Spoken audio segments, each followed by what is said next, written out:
Mavelikkara parliament മണ്ഡലം LDF സ്ഥാനാർത്ഥി CA അരുൺകുമാറിന് Mavelikkara assembly മണ്ഡലത്തിൽ സ്വീകരണം നൽകി.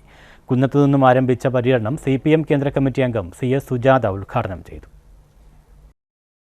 LDF സ്ഥാനാർത്ഥി അഡ്വക്കേറ്റ് CA അരുൺകുമാറിന്റെ മാവേലിക്കര മണ്ഡലം സ്വീകരണ പര്യടനം വള്ളികുന്നം കാഞ്ഞിപ്പുഴയിൽ നിന്നുമാണ് ആരംഭിച്ചത്.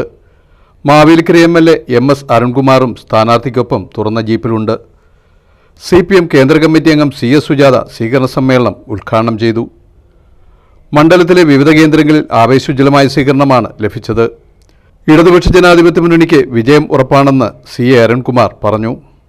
മാവേലിക്കരയുടെ സമഗ്ര വികസനത്തിന് ചെയ്യാൻ കഴിയുന്ന എല്ലാ പദ്ധതികളും നമുക്ക് ഇവിടേക്ക് കൊണ്ടുവന്ന് ആ കാര്യങ്ങൾ കൂടുതൽ ഫലവത്താക്കുവാൻ വേണ്ടിയിട്ട് ഇവിടുത്തെ MLAയും സംസ്ഥാന സർക്കാരും ഒക്കെ നടത്തുന്ന വികസന പ്രവർത്തനങ്ങൾക്ക് കൂടുതൽ കരുത്ത് പകരുന്നതിന് വേണ്ടി ഈ പാർലമെന്റ് മണ്ഡലത്തെ പ്രതിദാനം ചെയ്തുകൊണ്ട് ഇടതുപക്ഷത്തിന്റെ ഒരു പാർലമെന്റ് മെമ്പർ കൂടി തെരഞ്ഞെടുക്കപ്പെട്ടു പോയാൽ കൂടുതൽ കാര്യങ്ങൾ കേന്ദ്രാവിഷ്കൃത പദ്ധതികളടക്കം നമുക്ക് യഥേഷ്ടമായി ഈ മണ്ണിൽ നടപ്പാക്കാൻ കഴിയുമെന്നുള്ള ഉറച്ച വിശ്വാസത്തിൽ നിങ്ങളെല്ലാവരും അരിവാൾ നിൽക്കുന്നതിന് അടയാളത്തിൽ വോട്ടുകൾ രേഖപ്പെടുത്തി വൻപിച്ച ഭൂരിപക്ഷത്തോടു കൂടിയിട്ട് ഇടതുപക്ഷ ജനാധിപത്യ മുന്നണിയുടെ സ്ഥാനാർത്ഥിയെ വിജയിപ്പിക്കണമെന്ന് നിങ്ങളോടെല്ലാം അഭ്യർത്ഥിക്കുകയാണ്.